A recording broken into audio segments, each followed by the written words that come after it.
Alléluia. Donc nous allons prier le Seigneur. Prie pour toi-même, qu'il t'aide. Il dit, je vous enverrai le Saint-Esprit afin qu'il vous conduise dans la vérité. Et la parole que tu vas entendre, c'est la vérité. Prie que le Saint-Esprit te conduise et qu'il nous conduise. Prions pour cela. Père, nous te bénissons pour le Saint-Esprit, Seigneur. Tu as dit, je vous enverrai le Saint-Esprit. Et merci parce que tu nous as envoyé le Saint-Esprit. Il nous a conduits à t'adorer, à te louer. Maintenant, nous prions qu'il nous conduise dans ta parole, qu'il illumine les yeux de nos cœurs et qu'il nous donne de nous saisir de ce que tu vas nous dire au nom de Jésus-Christ. Amen. Gloire à Dieu. Et donc nous étions en train de voir que par la foi authentique, pour ceux qui étaient là dimanche dernier, on se voit là où Christ nous a fait asseoir dans les lieux célestes. Et que par la foi authentique, s'étant vu là, on se positionne là, dans les lieux célestes.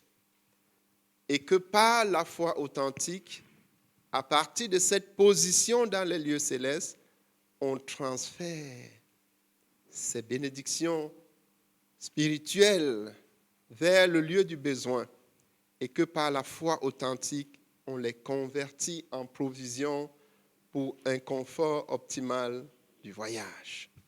Alléluia. Donc voilà un peu la situation pour aider aussi ceux qui prennent le train en marche à profiter au maximum de ce qui sera dit au-delà de ce qu'ils ont déjà reçu quand ils étaient en train de louer et d'adorer Dieu. Donc vous voyez que tout est basé sur la foi. Il y aura une foi authentique qui va te permettre de te voir au ciel et d'avoir la joie de te voir au ciel. Le Seigneur a dit dans la parole de Dieu, nous dit dans Luc, il dit, réjouissez-vous parce que vous vous voyez au ciel. Il y aura une joie qui viendra du fait que tu te vois au ciel. Et la foi authentique va te permettre donc de transférer toutes tes bénédictions vers le lieu du besoin. Donc tout est basé sur la foi. Alors ici, vous avez vu que nous parlons de la foi authentique. Nous allons voir ce qu'est la foi authentique ce matin, comment l'acquérir, comment la garder et surtout comment la voir se manifester dans nos vies afin que nous soyons bénis et afin que les autres voient que la foi, c'est quelque chose de réel. Ce n'est pas abstrait, ce n'est pas subjectif, ce n'est pas une imagination.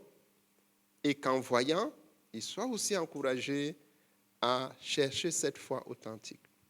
Donc, une autre la foi authentique, l'acquérir, la garder et la manifester efficacement. Nous allons lire, il y a plusieurs passages, que ce soit dans l'Ancien ou le Nouveau Testament, qui nous présentent de manière structurée la foi authentique. On va en prendre un, c'est dans Marc au chapitre 11, et on va lire à partir du verset 22. Marc chapitre 11, à partir du verset 22. Si tu n'as pas de Bible, tu peux lever la main, on va t'en donner une, comme ça tu suis avec nous. Et ceux qui sont en ligne, nous vous encourageons à rester concentrés et à prendre aussi vos Bibles pour suivre l'enseignement. Marc chapitre 11, verset 22.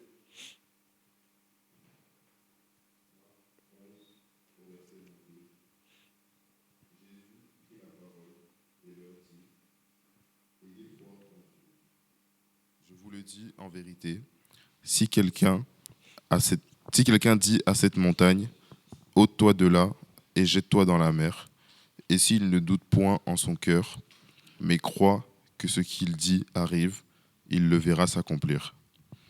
C'est pourquoi je vous dis, tout ce que vous demanderez en priant, Croyez que vous l'avez reçu et vous le verrez s'accomplir. Ok, gloire à Dieu.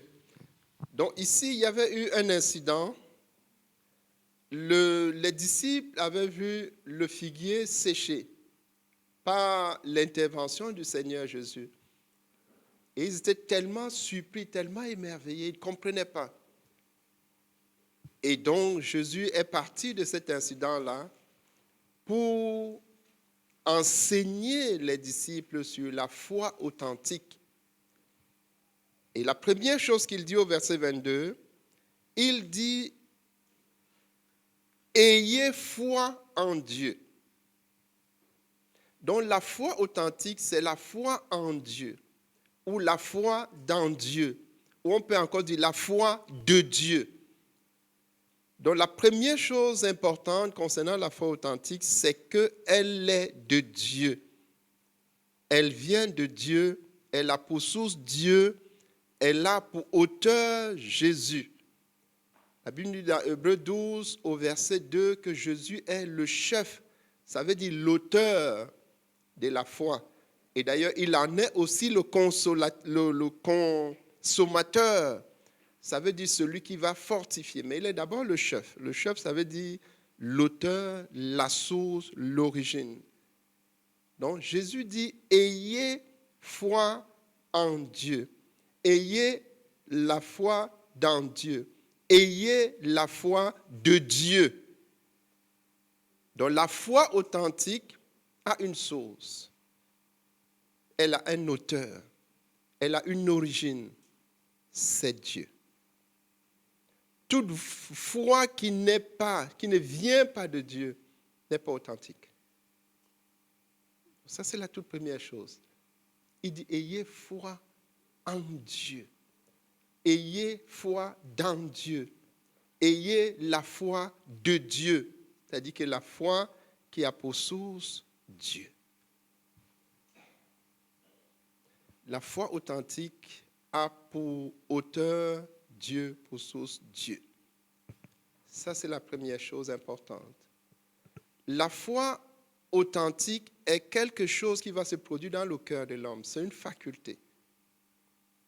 Donc, comme toutes les autres facultés que Dieu accorde à l'homme, il y a les facultés physiques, Dieu nous donne de voir, de marcher. Il y a les facultés intellectuelles, Dieu nous donne de réfléchir. Il y a les facultés émotionnelles, il nous donne d'être joyeux. Il y a donc les facultés spirituelles. Et la foi, c'est une faculté spirituelle, non? C'est la foi, c'est quelque chose qui vient de Dieu. C'est une faculté, c'est une capacité. Ça veut dire qu'elle est vivante, elle peut naître, elle peut se développer, ainsi de suite. Elle peut se garder, elle peut aussi se perdre. Ça, c'est très important. Pour qu'elle soit authentique, il faut qu'elle vienne de Dieu. Alléluia. Maintenant, comment l'acquérir? La première chose importante, c'est qu'il faut acquérir la foi. Ce n'est pas parce qu'elle vient de Dieu qu'elle est automatique. Non. Donc, on doit avoir une bonne disposition de cœur. Ça, c'est la première chose. Puisque la foi va se former dans le cœur. Donc, il faudrait que le cœur, qui est le réceptacle de la foi, soit bien disposé à accueillir la foi. Donc, il faut qu'on ait un cœur sincère envers Dieu. C'est ce que la Bible nous dit dans Hébreux 10, verset 22. Il dit des cœurs sincères, des cœurs bien disposés, des cœurs purifiés. Lisons Hébreux 10, verset 22. Lis pour nous.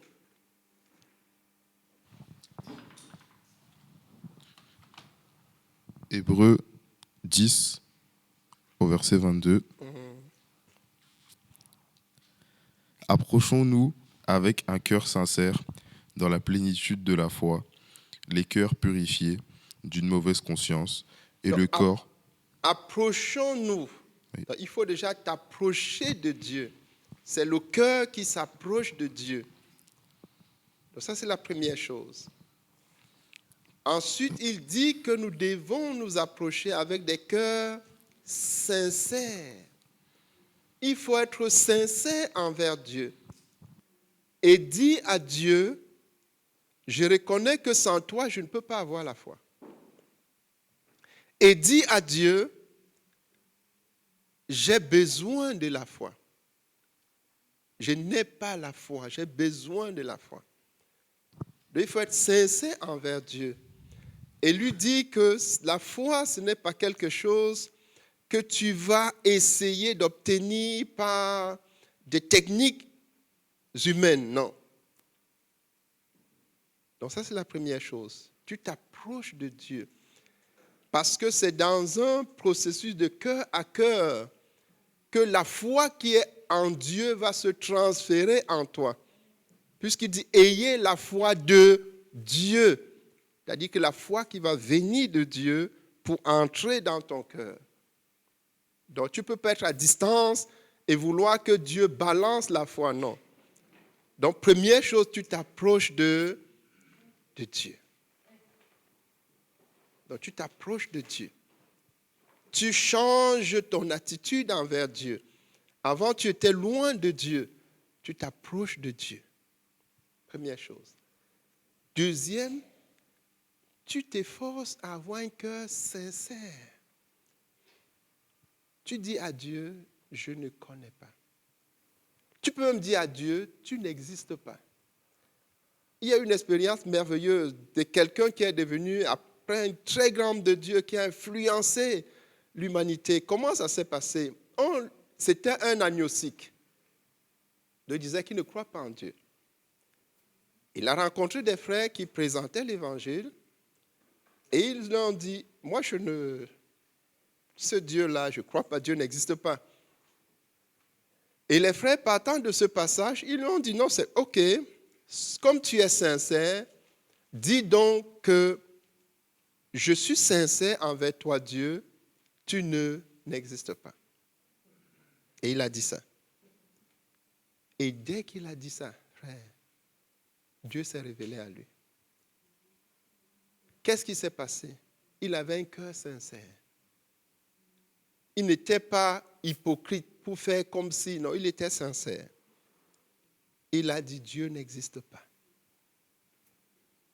Donc il dit, ayez des cœurs sincères. Et ensuite des cœurs purifiés. La foi va venir remplir le cœur. Si le cœur est déjà rempli par autre chose, la foi n'aura pas de place. Donc on doit s'approcher de Dieu. On doit avoir un cœur sincère envers Dieu. Ne pas être prétentieux. Dis à Dieu, je reconnais que je n'ai pas la foi. Et je reconnais que c'est toi qui donnes la foi, qui est l'auteur de la foi. Et dis à Dieu, j'ai blasphémé contre toi. C'est ce que Paul a fait. J'ai été persécuteur. Je me suis opposé à tes voies. J'ai même insulté les personnes qui voulaient me présenter cette foi. Je suis sincère et je te demande pardon. Je purifie mon cœur et je te présente mon cœur.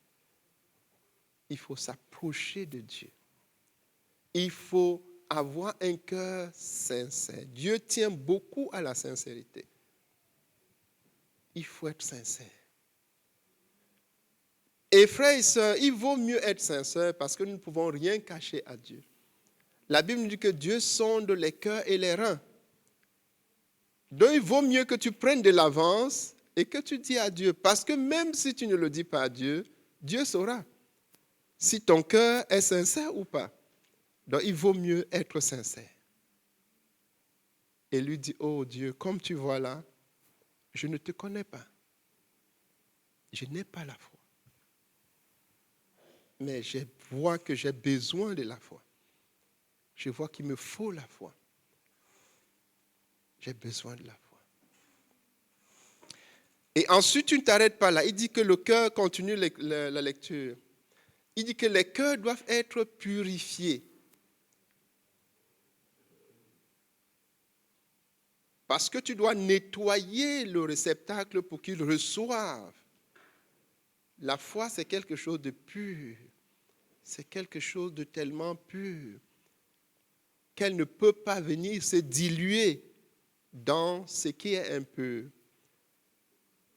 dont les cœurs doivent être purs. Alléluia. Et maintenant, à partir de cette disposition de cœur, un cœur sincère, un cœur qui s'approche de Dieu, qui est sincère, qui se sépare. Purifier ici, c'est se séparer de sa pensée, son raisonnement. Tu dis, je fais la part des choses en mon cœur et ma pensée, mes raisonnements. Je présente mon cœur à Dieu.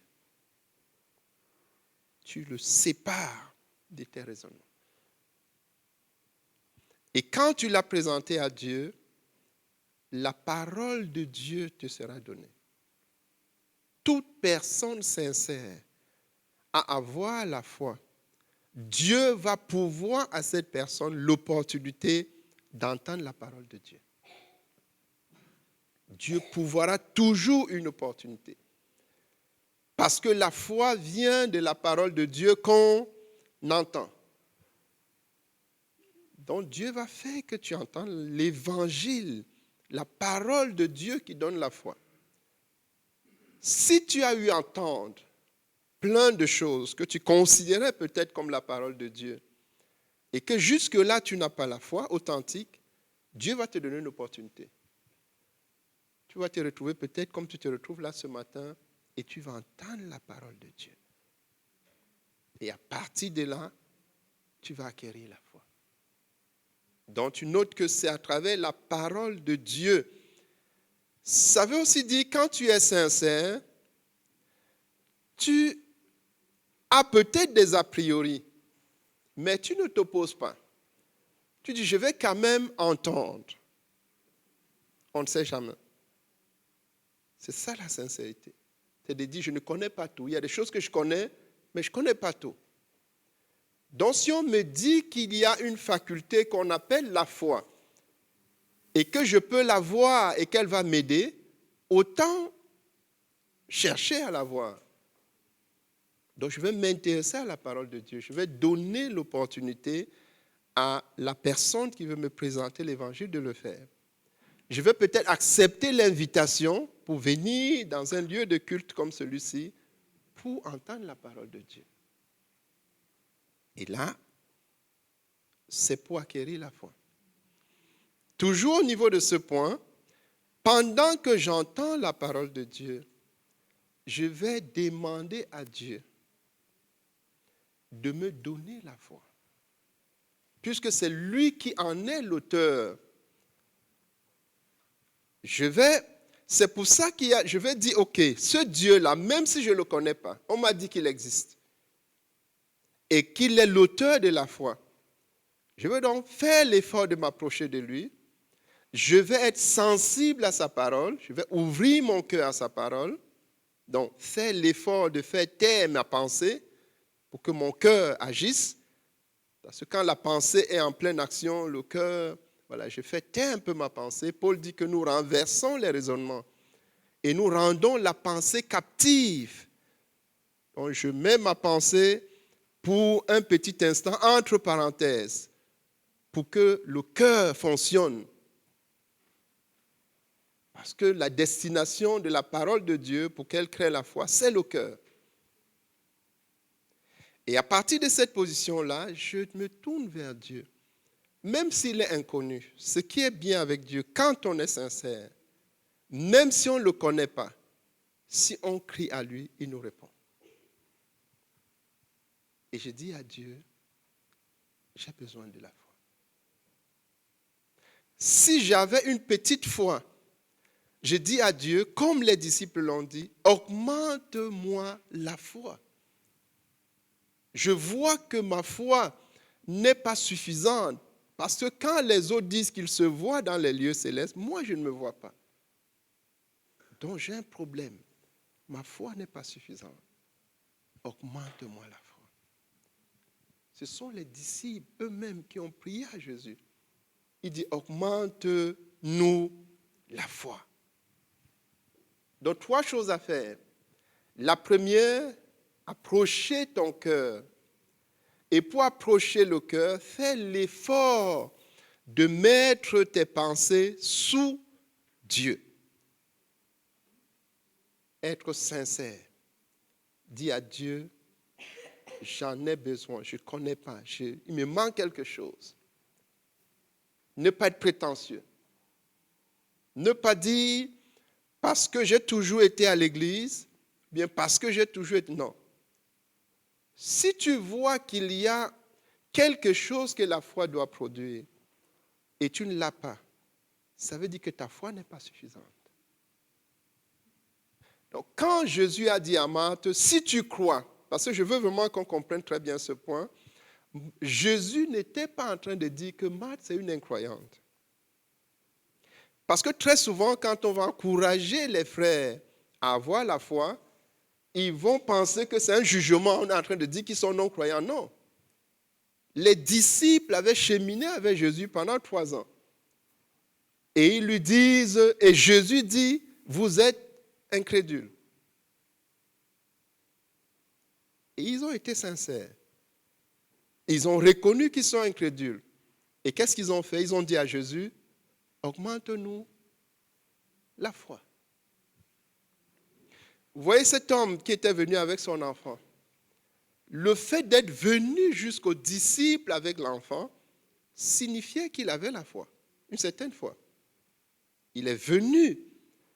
Parce que le fait que tu prennes l'effort, tu fasses l'effort, tu viens à l'église, par exemple, ça veut dire que tu es en train de venir à Jésus, tu as une certaine foi. Mais quand le Père arrive, Jésus explique donc ce qu'est la foi authentique. Lis pour nous dans Marc 9. Écoutez ce que le Père va demander à Jésus et ce que chacun de nous devait demander.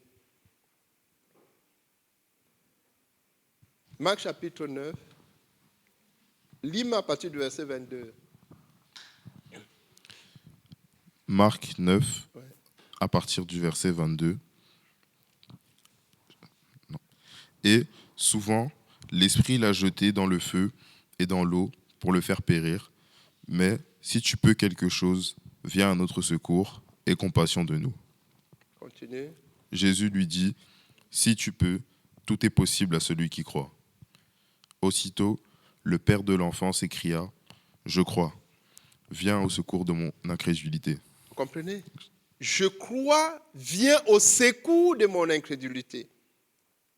C'est comme ça que tout vrai enfant de Dieu, toute vraie personne qui veut avoir une foi authentique doit agir. Jésus n'est pas en train de dire que tu es un incroyant comme les païens. Il est en train de dire que ta foi n'est pas suffisante. Et la réaction du Père a été exemplaire. Il dit, viens au secours de mon incrédulité. Viens au secours de mon incrédulité. Je ne peux pas avoir la prétention que j'ai déjà la foi qu'il faut. Mais toi-même, ô Seigneur, tu vois que je crois. C'est pour ça que je suis venu à toi.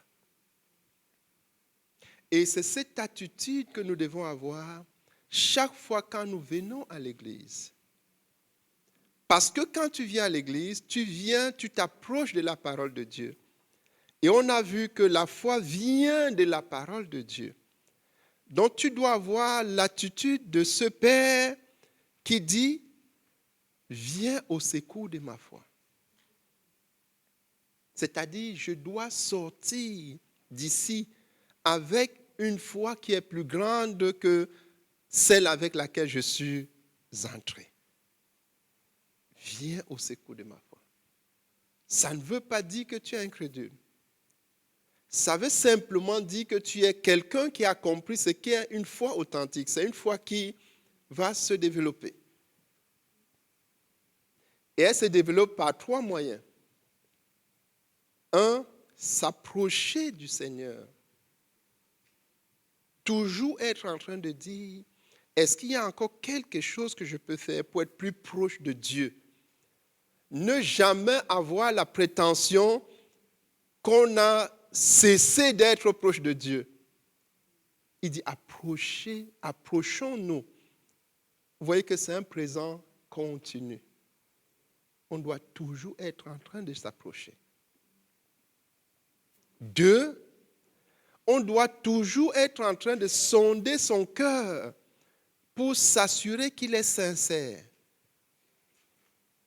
qu'il n'y a pas d'hypocrisie, qu'il n'y a pas de double jeu au niveau de notre cœur, que nos pensées et nos émotions ne sont pas en train de nous faire des mauvais tours pour que le cœur ne soit pas sincère. 3, la parole de Dieu. Je vous assure, l'attitude d'une personne envers la parole de Dieu va déterminer jusqu'où elle veut aller dans la foi. La parole de Dieu. Quand Jésus a dit à Marthe, ne t'ai-je pas dit que si tu crois, tu verras la gloire de Dieu? Marthe n'a pas commencé à raisonner, oh, mais nous croyons et tout, non. Justement, à partir de là, elle a cherché à ce que sa foi grandisse. Et 3e chose, ou 4e, c'est la prière. Fais comme ce Père. Il dit, oh Seigneur, viens au secours de ma foi. Je reconnais que je suis incrédule. Reconnaître que tu es incrédule, ça ne veut pas dire que tu es un païen. Reconnaître que tu es incrédule, ça ne veut pas dire que tu n'as pas la foi. Non. Ça veut dire que tu as encore besoin de foi. Et tout vrai disciple devrait toujours se considérer comme un incrédule. C'est-à-dire comme quelqu'un qui a encore besoin de plus de foi. Et c'est ce que le Seigneur dit. Il dit aux disciples que si vous aviez la foi comme un sénévé, c'est-à-dire une foi qui est toujours en train de grandir, il n'y aura pas un jour, puisque nous devons avoir la foi de Dieu, n'est-ce pas? Il n'y aura pas un jour où nous allons arriver à 100% de la foi de Dieu. Et Jésus dit, ayez la foi de Dieu. Donc ça, c'est la première chose importante. Il faut acquérir la foi en ayant un cœur bien disposé. C'est quoi un cœur bien disposé? C'est un cœur qui est sincère. C'est un cœur qui reconnaît qu'il va toujours lui manquer quelque chose. C'est un cœur qui reconnaît que la foi ne peut pas venir dans un cœur qui n'est pas purifié. Il se purifie. Et c'est un cœur qui reconnaît que c'est la parole de Dieu qui crée la foi. Donc il sera toujours favorable à la parole de Dieu. Quand il y a la parole de Dieu, il va incliner son cœur. Il aura une bonne posture au niveau de son cœur. C'est un cœur qui aura toujours soif de la parole de Dieu. Et quand il va être en présence de la parole de Dieu, comme maintenant là, il va avoir un objectif, que la parole de Dieu augmente sa foi. Et il va même se dire, je vais évaluer si au sortir de cet enseignement, ma foi a évolué. C'est un cœur qui est toujours en train de désirer plus de foi. Et au-delà du désir, c'est un cœur qui va prendre un temps pour prier. Sur une base quotidienne, dis à Dieu, oh, ce jour, augmente ma foi. Viens au secours de mon incrédulité. Ça, c'est le premier point. Les disciples ont fait cette prière. Personne de nous ne peut être prétentieux et dire, je n'ai pas besoin de cette prière. Nous devons faire cette prière chaque jour. Augmente-nous la foi. Augmente ma foi. Augmente ma foi. Augmente ma foi. Augmente ma foi. Augmente ma foi. Je veux passer à un autre niveau de foi. Et pour faire ça, il faut comprendre donc que la foi, c'est une faculté. Parce que beaucoup de personnes pensent que la foi, c'est juste quelque chose comme ça, d'abstrait, de subjectif, que ma foi, c'est ma foi, ta foi, c'est ta foi, et chacun fait comme il le... Non. La foi, c'est une faculté qui est objectivable, qui est mesurable, qui, on peut avoir à quel niveau elle se trouve. Et ça aussi, parfois, nous ne le savons pas. Nous voyons la force physique comme une faculté, et nous la développons. Nous voyons la force intellectuelle comme une faculté, mais quand on en vient à la foi, certains pensent que c'est juste comme ça, automatique, ou quelque chose de subjectif, que toi tu auras ta foi et moi j'aurai ma foi. Non, c'est une faculté. Tout le monde comprend ce point. Qui va grandir avec pour objectif d'atteindre la foi de Dieu. Et c'est ce que Jésus est en train de nous expliquer. C'est ce qu'il disait aux disciples et qu'il nous dit. Une foi qui peut dire à cette montagne, déplace-toi et mets-toi là. Et la montagne se... Mais si tu n'es pas encore cette foi-là, tu vois que tu as encore besoin de foi. Tout le monde comprend. Donc, il faut acquérir la foi dans un processus dynamique, donc c'est quelque chose de chaque jour. La disposition de cœur, la parole de Dieu, la prière. Donc je prends la parole de Dieu au sérieux, puisque la foi vient de la parole de Dieu. Si je suis un enseignement comme ça, je prends des notes, comme plusieurs sont en train de prendre. Quand j'arrive à la maison, je m'applique, je médite dessus, parce que je veux grandir dans la foi. Je prends un temps, je prie comme les disciples ont prié. Je dis, oh Dieu, c'est toi, Jésus, qui est l'auteur de la foi. Augmente ma foi. Augmente ma foi. Augmente ma foi. Fais-moi passer d'un niveau, le niveau de foi que j'ai actuellement, à un autre niveau. Sachant que l'objectif, c'est d'avoir la foi de Dieu. La foi de Dieu, c'est la foi que la lumière soit et la lumière. C'est ça la foi de Dieu. Et frère, ça peut sembler tellement idéaliste, mais nous avons vu les contemporains exercer une foi qui est très proche de celle de Dieu. Très, très proche. On a vu de manière authentique, si je parle juste de notre leader fondateur, qui a demandé à la pluie de s'arrêter, et la pluie s'est arrêtée. Juste par la foi. Donc, nous pouvons avoir la foi de Dieu. La foi de Dieu, c'est la foi qui amène à l'existence ce qui n'existait pas. Et il y a de nombreux témoignages.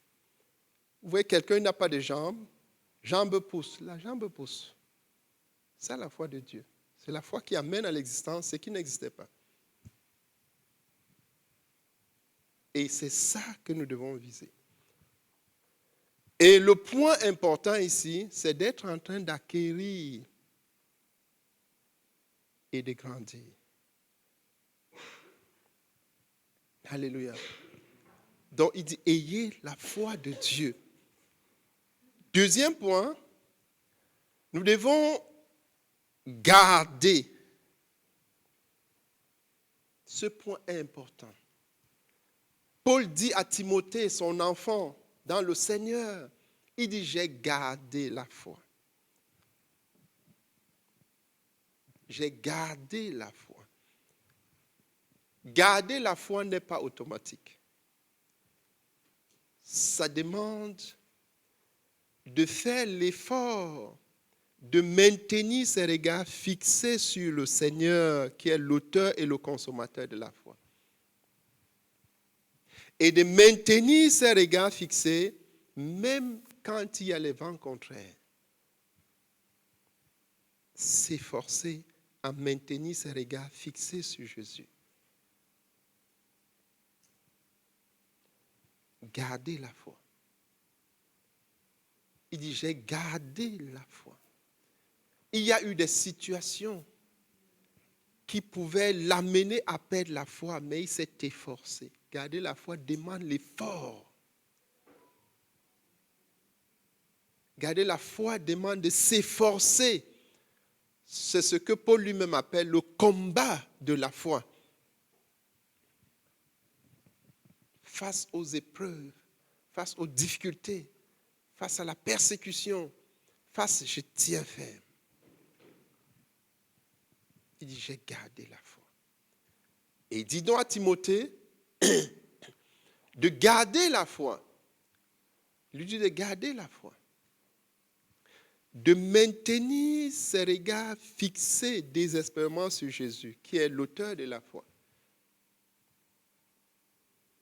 Que quand les vents contraires vont venir, qu'ils ne se détournent pas. Qu'ils tiennent ferme. Et pour tenir ferme, le Seigneur nous a donné les armes du combat. Lis pour nous Ephésiens 6, à partir du verset 10. Ephésiens 6, à partir du verset 10. Au reste, fortifiez-vous dans le Seigneur et par sa force toute puissante. Revêtez-vous de toutes les armes de Dieu afin de pouvoir tenir ferme contre les ruses du diable. Quelles sont les ruses du diable? La première et la plus importante ruse du diable, c'est de te faire perdre la foi. Parce qu'il sait que si tu perds la foi, c'est fini. Puisqu'il est dit que le juste vit par la foi. S'il arrive à affaiblir ta foi, il sait que tu es fini. Ça, c'est sa première et sa principale ruse. Et cette ruse, il peut t'amener à la manifester en faisant que tu as un cœur qui n'est pas sincère. Dès que tu as un cœur qui est prétentieux, l'ennemi t'a eu avec sa ruse. Et là, la foi ne va pas se former.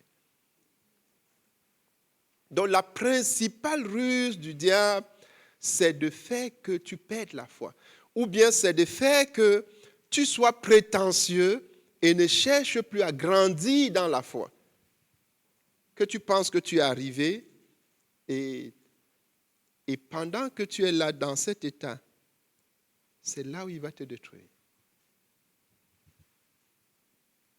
Donc, les ruses du diable. Continue. Oui. Car nous n'avons pas à lutter contre la chair et le sang, mais contre les dominations, contre les autorités, contre les princes de ce monde de ténèbres. Quel est leur objectif? C'est de nous faire perdre la foi. Tout ce que le monde va mettre en place, c'est de tout faire pour que nous perdons la foi et mettons notre espérance en lui, le monde, au lieu de mettre notre confiance en Jésus. Et voyez qu'il y a un combat qu'il faut mener. Il y a un combat. Et le Seigneur nous a donné les armes. Continue. Contre les esprits méchants dans les lieux célestes. Donc, il faut que tu saches qu'il y a les esprits méchants. Leur objectif, c'est quoi? C'est te faire perdre la foi. C'est te faire être prétentieux et dire que tu es arrivé, que tu n'as plus besoin de grandir dans la foi. Et là, s'il arrive à atteindre son objectif, tu verras que tu n'auras plus une considération de la parole de Dieu. Tu ne vas même plus prier que Seigneur, augmente ma foi. Parce qu'il sait que dès que tu es affaibli dans la foi, c'est fini. Puisque le juste vit par la foi. Si tu n'as pas la foi, tu vas végéter. Vous connaissez l'état végétatif. L'état végétatif, c'est l'état d'une personne qui en réalité ne vit plus. Mais on la garde là dans... Si tu n'as pas la foi, tu es comme ça spirituellement.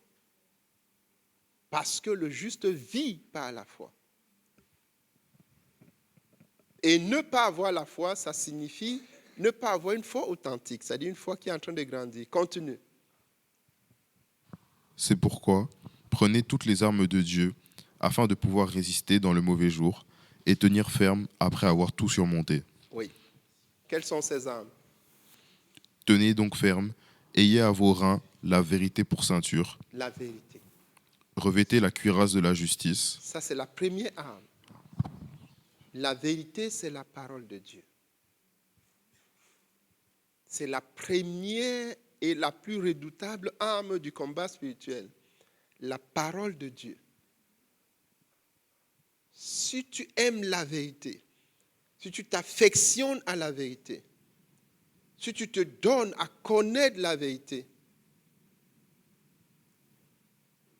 ça c'est la première arme. Continue.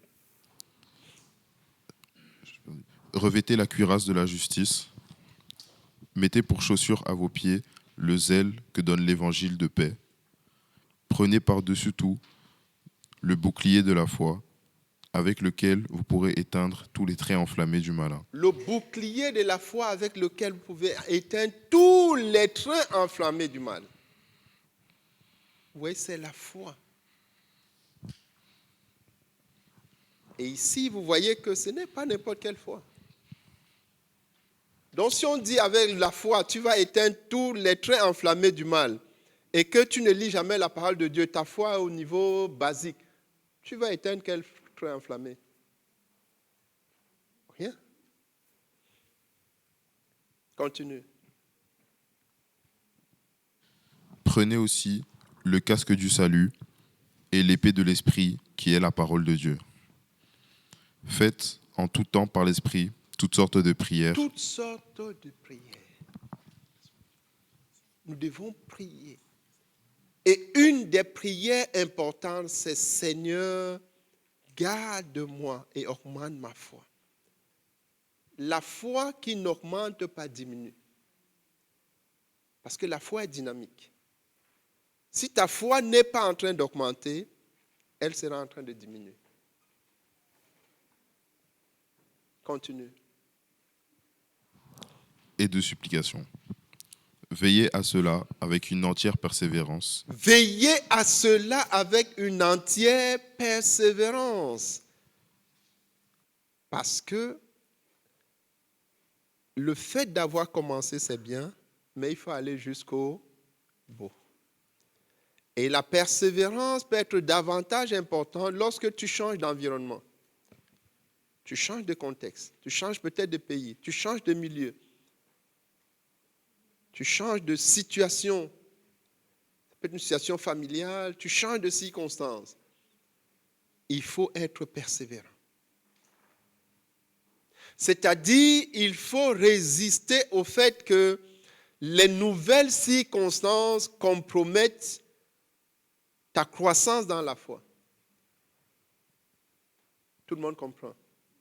Donc, si je change d'environnement, si par exemple je m'appliquais à lire, à méditer ma Bible, à être assidu à l'église pour que ma foi grandisse, à prier, à prendre le temps dans la présence du Seigneur, le fait de changer d'environnement, je dois m'efforcer à ce que ce fait-là ne compromette pas ce que j'avais déjà acquis. Donc je dois tout faire pour maintenir les acquis. Et partir de là pour continuer. Ça demande l'effort, ça demande la persévérance. Parce qu'un nouvel environnement, si je ne comprends pas ça, ça peut me faire vaciller dans la foi. Donc je dois dire, je dois être ferme et faire que cela ne me fasse pas vaciller, que cela ne me fasse pas rétrograder. Pour cela, je dois être en train de grandir. Alléluia. Donc ça, c'est le deuxième point, c'est vraiment chercher Dieu sur une base quotidienne. Et les outils, nous les avons. Et combattre, savoir que c'est un combat, et les armes, le Seigneur nous les a données. Nous devons les utiliser efficacement. Et c'est aussi pour cela que nous t'encourageons, parce qu'on a mis en place au niveau de l'Église les temps qui permettent de combattre ensemble, que ce soit dans la parole ou dans la prière. Donc tu dois pouvoir faire les deux, combattre seul et combattre ensemble. Combattre ensemble, ça veut dire que tu prends ta place dans les réunions de prière. Les réunions de prière, c'est les réunions de combat avec pour premier objectif garder la foi. Les réunions d'enseignement et d'études bibliques, ce sont les réunions de combat avec pour premier objectif garder la foi. Donc tu te dis, je vais être là et je vais prendre ma place et je vais être actif. Je vais être actif. Parce que c'est les moyens que Dieu a pourvus pour garder la foi. Et je vais veiller. Là, Paul parle de certains qui ont fait naufrage par rapport à la foi pour nous enseigner. Parmi ceux-là, il y a Démas. Démas, c'est un croyant, il avançait. Et Paul dit que Démas l'a abandonné par amour pour le siècle présent. Donc tu apprends ça, tu t'instruis et tu dis, je vais tout faire pour ne pas abandonner la foi par amour pour le siècle présent. Et tu établis ça comme principe de vie. Parce que l'amour pour le siècle présent peut te faire abandonner la foi. Et comme ce n'est pas une mort subite, c'est une mort à petit feu, tu ne vas pas te réaliser. Tu ne vas pas réaliser que tu es en train de mourir dans la foi. Tout le monde comprend? Oui. Donc pour éviter ça, au départ, tu es ferme. Tu dis, le siècle présent ne va pas arriver à me faire compromettre la foi. Parce qu'il dit, Démas m'a abandonné par amour pour le siècle présent. Il est allé à Thessalonique. Tout le monde comprend. Alléluia. Et donc, nous devons vraiment travailler sur ce point. Et tout ce qui est mis en place par l'Église, c'est pour travailler justement sur ce point, pour garder la foi.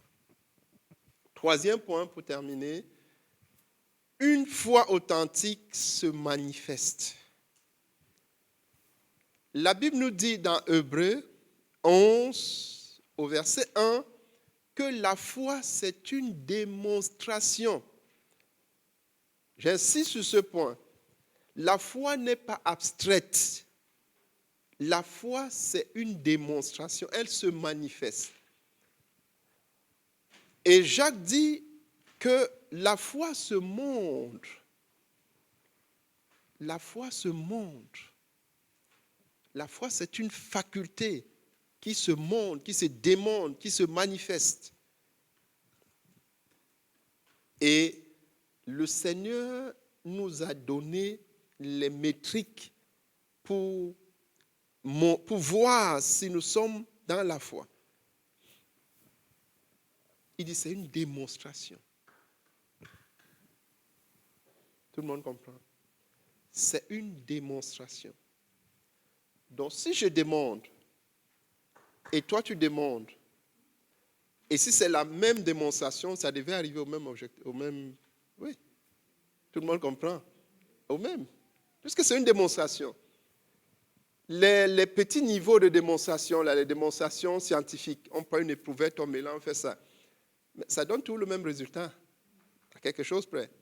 N'est-ce pas? Et puis on conclut que c'est vrai. La foi, c'est la même chose. Puisque la Bible dit que la foi, c'est une démonstration, sauf que c'est à un niveau supérieur que la science. Puisque la science démontre les choses qu'on voit. Et la foi démontre les choses qu'on ne... C'est ça. Mais les deux, c'est des démonstrations. Alléluia.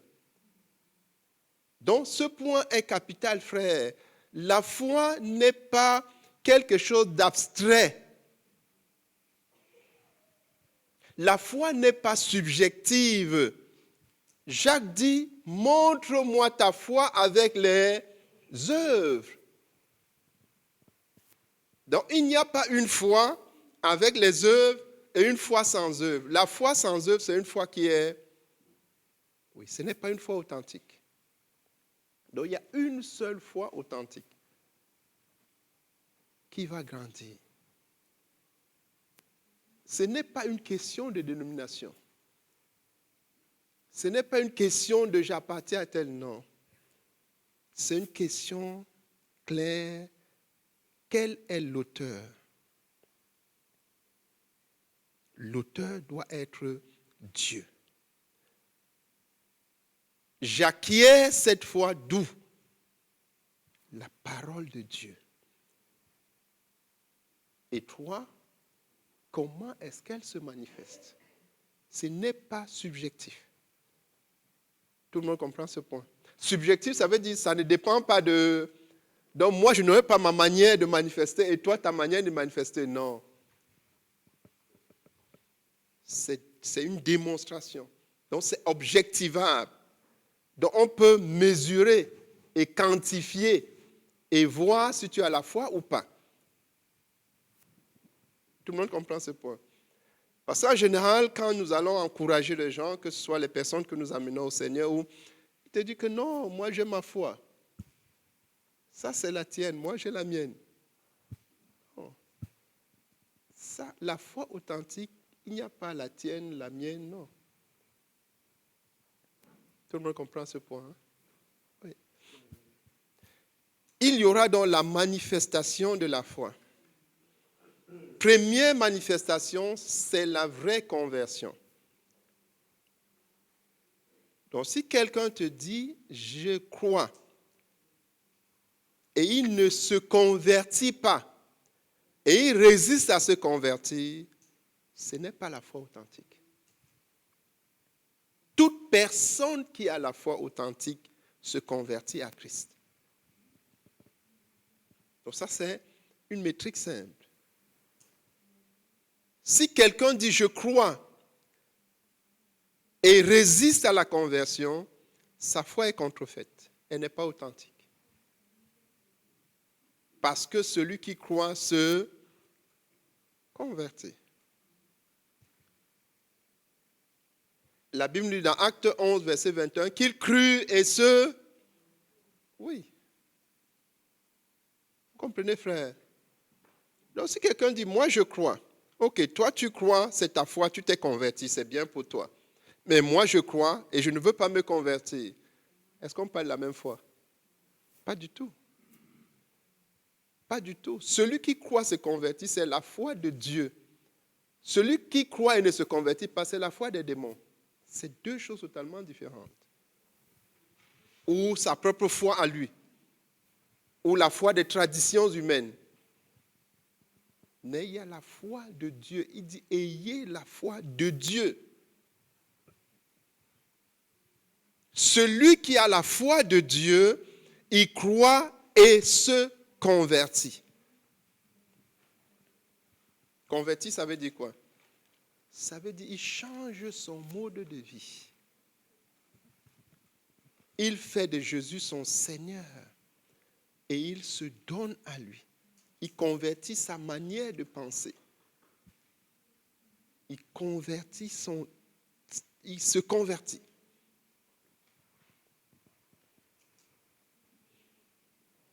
Donc ça, c'est une manifestation évidente. Si je suis converti, on sait. Si je ne suis pas converti, on sait aussi, n'est-ce pas? Oui. Donc vous voyez que ce n'est pas une question de dénomination, non. Celui qui croit se convertit. Deuxième manifestation de la foi authentique, deuxième œuvre, puisqu'il dit « montre tes œuvres », c'est l'obéissance. Celui qui croit obéit à Dieu et à la parole de Dieu. C'est pour ça que Romains 1, verset 5, parle de l'obéissance de la foi. Ça veut dire quoi? Ça veut dire l'obéissance produite par la foi. L'obéissance qui est la conséquence de la foi. Donc je ne peux pas dire je crois et je n'obéis pas. Non. Ça, ce n'est pas la foi authentique. La foi authentique, je crois et j'obéis. Et pendant que je grandis dans la foi, je grandis dans l'obéissance. Avec pour objectif d'atteindre une obéissance totale en toutes choses. C'est ça qu'on appelle la foi de Dieu. Donc, tu peux mesurer, la foi est quantifiable, elle est objectivable, elle est mesurable. Et tu peux mesurer ta foi par ton degré d'obéissance au Seigneur et à sa parole. Tout le monde comprend. Le Seigneur a voulu faire simple. Ce n'est pas quelque chose d'abstrait. On peut mesurer, on peut quantifier, on peut savoir où on est. Et c'est mieux comme ça. Parce que quand je sais où je suis, si je veux aller loin, je sais ce qu'il faut faire. Vous voyez, Dieu ne pouvait pas nous laisser dans le flou, est-ce que je sais ou je ne sais pas? Non. Il faut que chacun de nous sache où il est, où il veut aller, et savoir justement qu'il doit aller quelque part et mettre ce qu'il faut. Donc l'obéissance, tu notes l'obéissance. Plus ta foi grandit, plus ton obéissance va grandir. Et d'ailleurs, les deux s'entretiennent. Par la grâce de Dieu, nous allons voir la prochaine fois comment faire grandir ta foi. Si ton obéissance grandit, ta foi grandit. Si ta foi grandit, ton obéissance grandit. Les deux s'entretiennent. Note bien ça. Troisième point, c'est le dur labeur.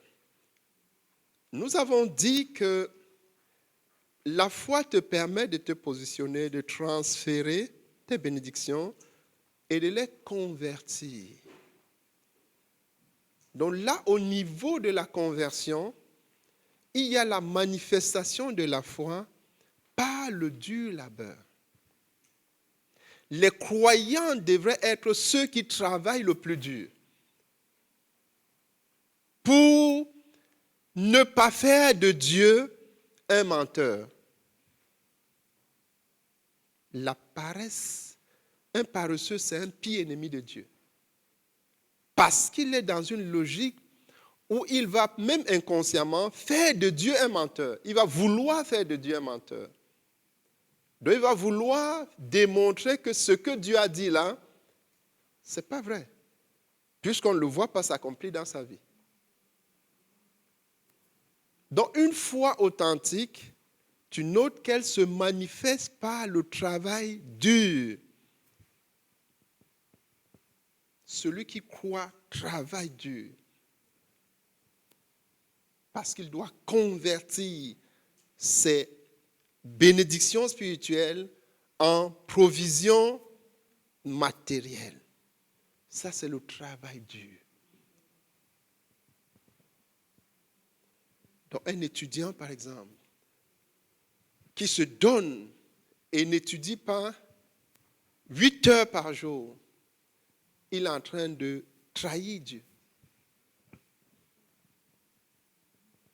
Le travail dur. Lis pour nous 1 Corinthiens 15. À partir du verset 10.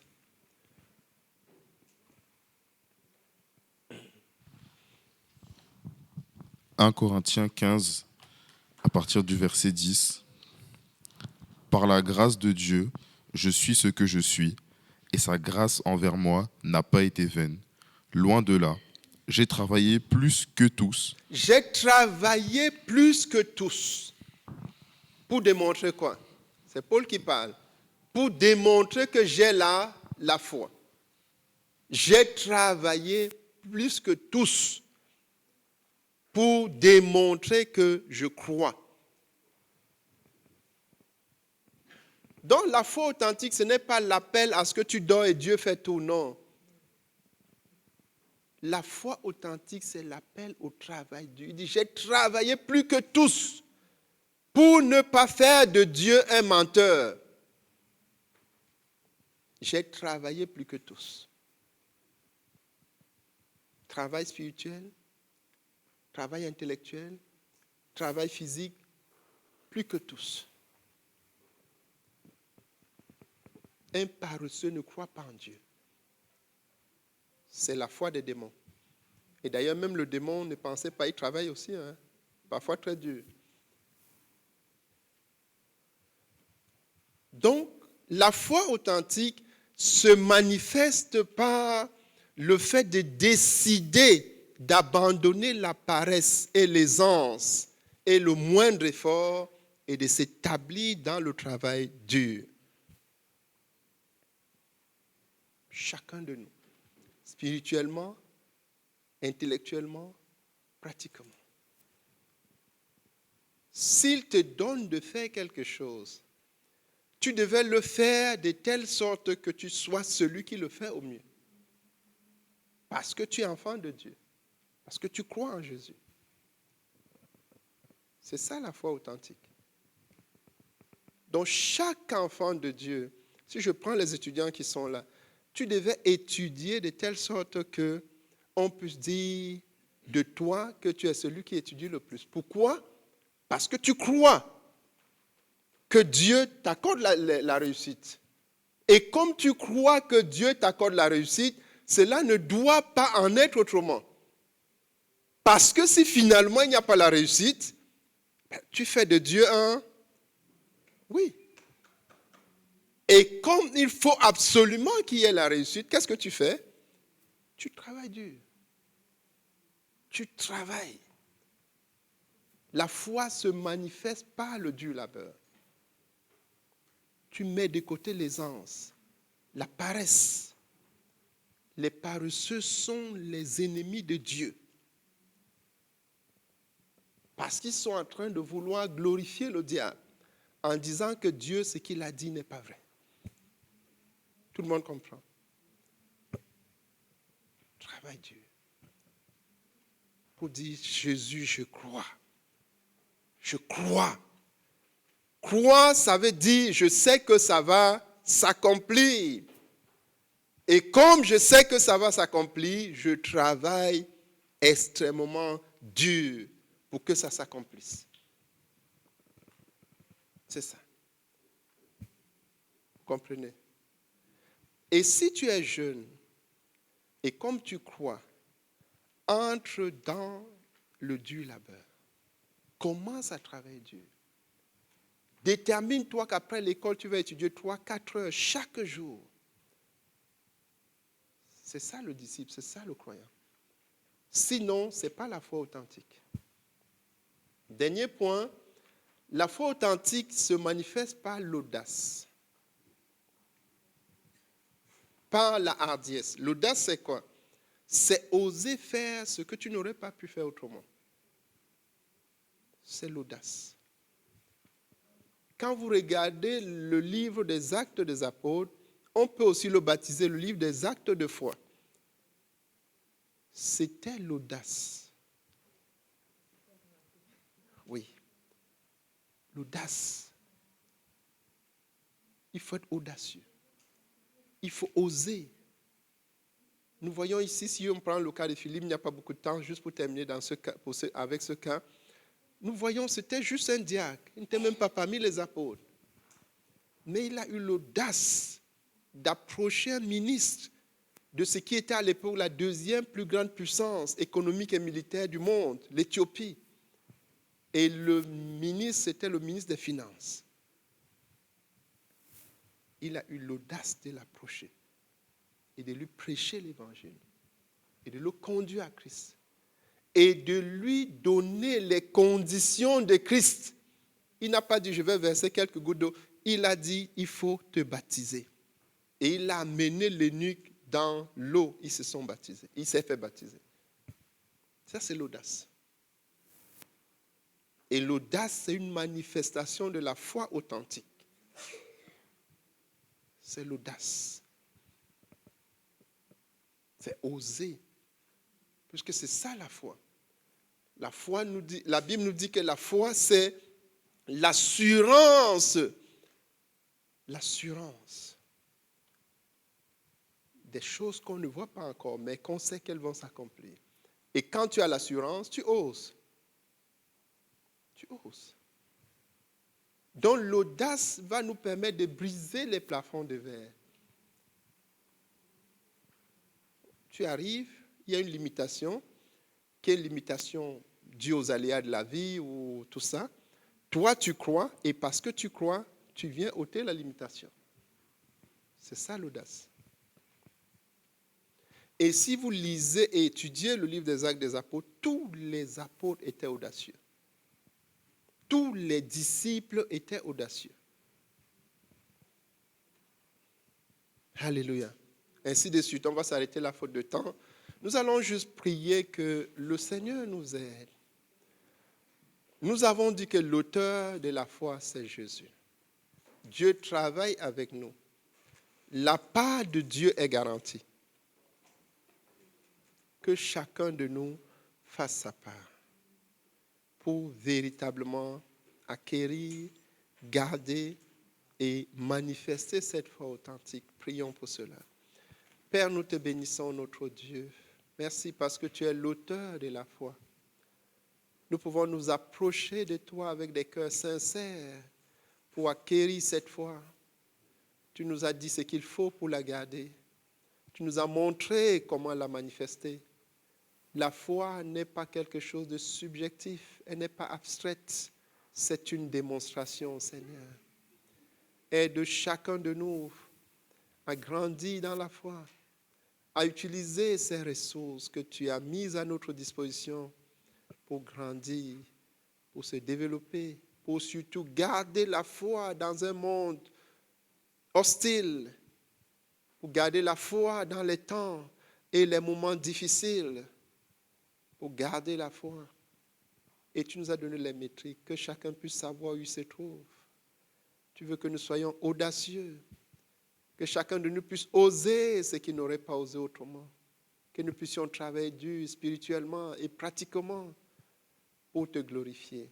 Aide chacun de nous au nom de Jésus-Christ. Amen.